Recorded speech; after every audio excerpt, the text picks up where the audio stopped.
Welcome back to my channel. இன்றைக்கி நம்ம முள்ளங்கி குருமா செஞ்சுருக்கோம். ரொம்பவே ஈஸியான மெத்தடில் குக்கரில் செஞ்சுருக்கோம். இதனுடைய செய்முறை எப்படின்றத இப்போ நம்ம பார்க்கலாம்.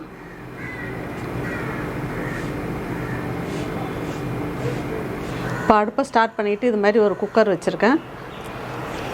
இதில் ஒரு 2 கிளாஸ் அளவுக்கு தண்ணி சேர்த்துக்கலாம். இப்போ நான் ஒரு 3 முள்ளங்கி எடுத்திருக்கேன். இதை நல்லா தோல் சீவிட்டு வாஷ் பண்ணிவிட்டு எடுத்து வச்சுருக்கேன். அதை இந்த குக்கரில் சேர்த்துடலாம். இதில் பெரிய வெங்காயம் 1 பொடியாக கட் பண்ணி எடுத்து வச்சுருக்கேன். அதை இதில் போட்டுடலாம். தக்காளி 1 கட் பண்ணது, தனியாத்தூள் 4 டீஸ்பூன் எடுத்திருக்கேன். அதை இதில் சேர்த்துடலாம். மிளகாய்த்தூள் 3 டீஸ்பூன், அதாவது குழம்பு மிளகாய்த்தூள். மஞ்சள் தூள் 1/2 டீஸ்பூன், அதையும் இதில் சேர்த்துடலாம். ஒரு 1/4 டீஸ்பூன் அளவுக்கு இஞ்சி பூண்டு விழுது, அதையும் இதில் சேர்த்துக்கலாம். இதில் அரை நெல்லிக்காய் சைஸ் புளி எடுத்து ஊற வச்சு இது மாதிரி கரைச்சிட்டு ஃபில்ட்ரு பண்ணி எடுத்து வச்சுருக்கேன். அதையும் இதில் சேர்த்துக்கலாம். இப்போ நம்ம எல்லாத்தையும் குக்கரில் ஒன்றா போட்டுட்டோம். இதை நல்லா ஒரு மிக்ஸ் பண்ணிக்கலாம். நம்ம செய்கிற இந்த முள்ளங்கி குருமா இது மாதிரி 10 நிமிஷத்தில் குக்கரில் செஞ்சோம்னா ஈஸியாக செஞ்சிடலாம். இப்போ இதை மூடி வச்சிடலாம். மூடி வச்சுட்டு ஒரு விசில் வந்தால் போதும். இப்போ இது ஒரு விசில் வச்சு எடுத்துட்டேன். ஓப்பன் பண்ணி பார்க்கலாம்.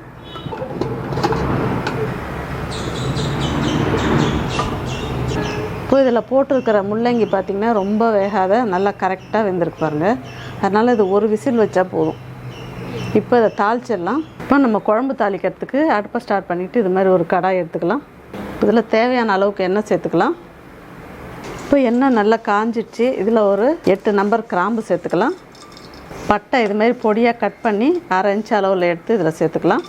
கல்பாசி ஒரு பிஞ்சு, எல்லாம் நல்லா பொரியணும்.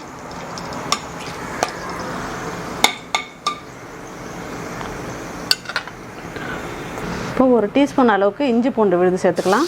ஆல்ரெடி நம்ம அதில் ஒரு 1/4 டீஸ்பூன் சேர்த்தோம் வேக வைக்கிறதுல, அதனால் இதில் ஒரு டீஸ்பூன் சேர்த்துக்கிட்டா போதும். ஒரு டீஸ்பூன் அளவுக்கு சோம்பு தூள் சேர்த்துக்கலாம். சோம்பு ஃபைனலாக சேர்த்துக்கோங்க, இல்லைன்னா எண்ணெயில் ஹீட் ஆகிடுச்சுன்னா கருகிடும், டேஸ்ட் வேறு மாதிரி போயிடும். அப்புறம் இப்போ இதிலே ஒரு பச்சை மிளகாவை இப்படி கட் பண்ணிவிட்டு அப்படியே சேர்த்துக்கலாம். நல்லா ஃப்ளேவர் கொடுக்கும் பச்சை மிளகா சேர்க்கறதுனால. இதில் வாஷ் பண்ணி வச்சுருக்கிற கொத்தமல்லி இலையை கட் பண்ணி கொஞ்சமாக அதை சேர்த்துக்கலாம். அதில் குருமா குழம்புன்றதுனால நம்ம இதில் கருவேப்பிலை சேர்க்குறதில்ல, கொத்தமல்லி சேர்த்தா தான் வாசனையாக இருக்கும். இப்போ நம்ம வேக வச்சு எடுத்து வச்சுருக்கிற குழம்பு இதில் சேர்த்துடலாம்.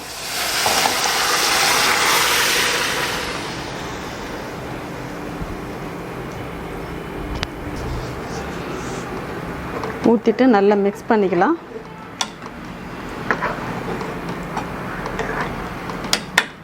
இப்போ தேங்காவோட நான் ஒரு 7 நம்பர் முந்திரி பருப்பு சேர்த்து அரைச்சி எடுத்து வச்சுருக்கேன். அதை இதில் சேர்த்துடலாம். முந்திரி பருப்பு சேர்த்து அரைக்கிறதுனால நல்லா இது மாதிரி குழைவாகவும் இருக்கும், குழம்பு நல்லா டேஸ்ட்டாகவும் இருக்கும்.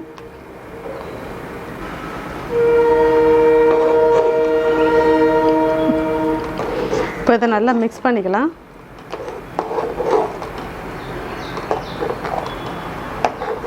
இப்போ அதில் தேவையான அளவு உப்பு சேர்த்துக்கலாம்.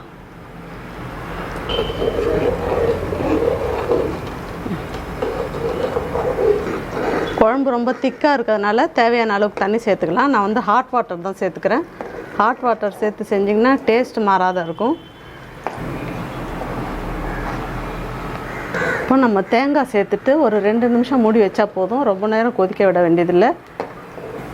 2 நிமிஷத்துக்கு நல்லா கொதிக்கட்டும். இப்போ 2 நிமிஷம் நல்லா கொதிக்க வச்சிட்டோம். நல்லா கொதிச்சிட்ருக்கு. எவ்வளோ ஈஸியாக ஒரு 10 நிமிஷத்தில் ரெடி பண்ணிடலாம் அந்த குழம்ப. ஆஃபீஸ் கோயர்ஸ் ஆகட்டும், அப்படி இல்லை ஆஃபீஸ் போகிறவங்களுக்கு நீங்கள் மார்னிங் லஞ்சுக்கு கொடுத்து அனுப்பணும்னு நினச்சிங்கன்னா இது மாதிரி குக்கரில் வச்சு செஞ்சிடலாம் ஈஸியாக. பிகினர்ஸுக்கும் இந்த ரெசிபி ரொம்ப யூஸ்ஃபுல்லாக இருக்கும். இதில் கொத்தமல்லி இலை லேசாக மேலே தூவிக்கலாம். அருமையான டேஸ்ட்டில் முள்ளங்கி குருமா செஞ்சுருக்கோம். இப்போ குருமா ரெடி ஆகிடுச்சு. இதை டிஸ்பிளேக்கு மாற்றிடலாம். ரொம்பவே அருமையான டேஸ்ட்டில் முள்ளங்கி குருமா குக்கரில் சிம்பிளாக செஞ்சுட்டோம். இந்த ரெசிபி பிகினர்ஸ்க்கும் ரொம்ப யூஸ்ஃபுல்லாக இருக்கும். நீங்கள் ஆஃபீஸ் கோயர்ஸாக இருக்கட்டும், இல்லைன்னா மார்னிங் லஞ்சுக்கு நீங்கள் செஞ்சு கொடுத்து அனுப்பணும்னு நினச்சிங்கன்னா கூட இது மாதிரி குக்கர்லேயே ஈஸியாக 10 நிமிஷத்தில் ரெடி பண்ணிடலாம். இந்த ரெசிபி உங்களுக்கு பிடிச்சிருக்குன்னு நினைக்கிறேன். பிடிச்சிருந்ததுன்னா லைக், ஷேர், கமெண்ட்ஸ் பண்ணுங்கள். ஃபஸ்ட் டைம் சேனலை பார்க்குறவங்களா இருந்தால் சேனலை மறக்காமல் சப்ஸ்கிரைப் பண்ணுங்கள். தேங்க்யூ.